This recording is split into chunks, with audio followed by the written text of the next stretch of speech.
The Kenyan government and lenders have announced that starting November of this year, more than 4 million Fuliza defaulters will be taken off the Credit Reference Bureau and other blacklists. President William Ruto made this statement while meeting with representatives from the Treasury, Central Bank, Safaricom, Kenyan Commercial Bank, and the NCBA. According to Ruto, the lenders have decided to create a new credit scoring system rather than blacklisting those defaulters. Central Bank of Kenya anticipates that inflation will remain high in the near future. The central bank said this is as a result of the government's decision to scale back its price support policies, like on fuel subsidies, which has led to an increase in the cost of fuel and electricity. The effects of the tax policies included in the 2022 through 2023 budget, as well as pressures brought on by other inflationary pressures worldwide. Vice chancellors in Kenya have relaunched a petition to raise tuition at public universities as part of their most recent efforts to save those institutions.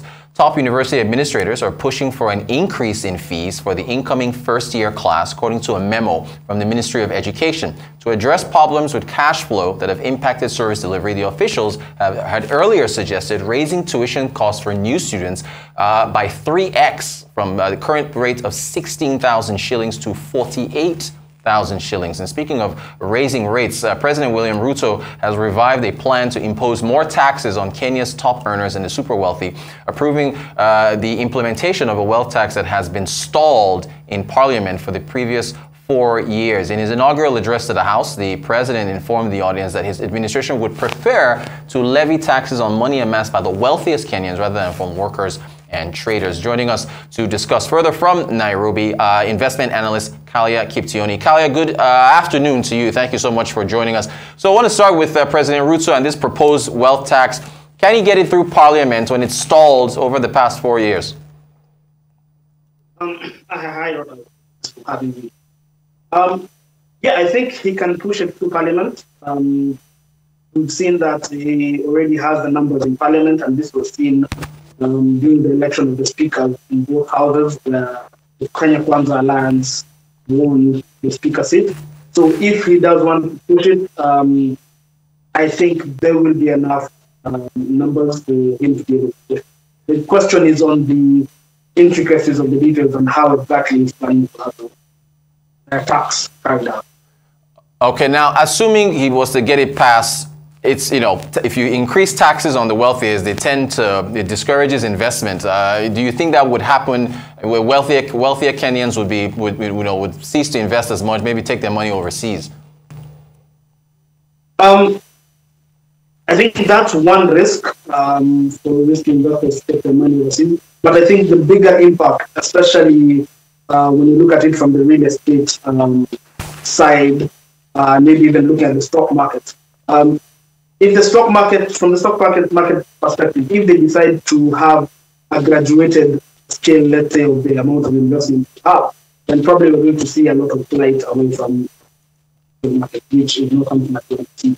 From the real estate side, in my view, I think a lot of idle land is going to be released out, because from the idea is that tax is going to be paid annually based on the market value of the property you have.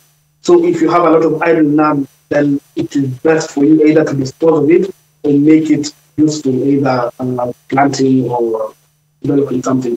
So I think it's going to spur quite a bit of activity, especially in idle land, either to be sold or some form of financial or commercial activity. Well, thanks for that. What other ways can Kenya raise revenue right now? I think right now it's a very tight situation, because generally the performance of the economy, especially in the private sector, is not doing as well. I think the best way would be to try to broaden the tax base. That's first and foremost, which I think the Kenya Revenue Authority has been quite aggressive in trying to get as many people into the tax bracket as possible.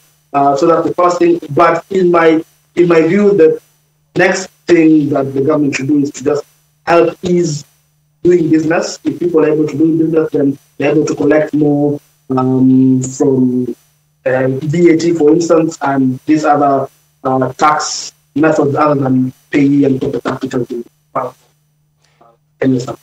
Excellent. All right, thanks. All right, speaking of raising, raising revenue, let's talk about the public universities. These vice chancellors that have revived the petition to increase tuition by 3 times from 16,000 shillings to 48,000. Well, what's the impact there? I mean, if that is to be approved. So we look at it from both sides. From the university side, the public universities are actually struggling quite a bit in terms of cash flow. The universities that have not paid their staff for quite a period of time, especially the part-time staff not getting paid for months, even leading to years. So it will be a boost to the public universities. However, to the average student, then it's going to be a challenge. And probably we're going to have more instances of people struggling to meet fees and struggling to pay fees, which could have a negative impact on the students. So I think it's a fine balancing act. But on the face of it, universities do need this money. But also, public universities also have a history of paying this money. So that will also have to be looked at. Now, look, there was, I think back in 2010, there was a study that was backed by the World Bank and the Kenyan government, the administration at the time, that recommended public universities double their fees and increase interest paid on HELP, which is the Higher Education Loans Board. But student unions opposed it. Would you see a similar opposition in this case for 2022 as they try to push this forward? Yes, I would see a similar thing coming.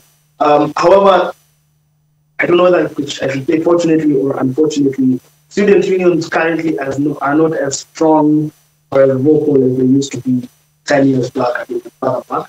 So in terms of the activity and vibrancy, it has been diminished. But when it comes to matters financial and cost of education, I think this is something that they're going to rally about, and I expect to see quite a bit of opposition. Great stuff. I want to go back to President Ruto and the decision reached with private sector on how to address loan defaulters. This over 4 million Fuliza defaulters that will be removed from the Credit Reference Bureau, another blacklist from November. Ruto said the lenders have now agreed to develop a new credit score system as opposed to just blacklisting them. Will that work? I don't really think it will work. Because in as much as the credit reference, this loan provider, the credit provider, are relying on credit bureau, what I think they're just going to do is they're going to have their own system and their own blacklisting system that they will rely on.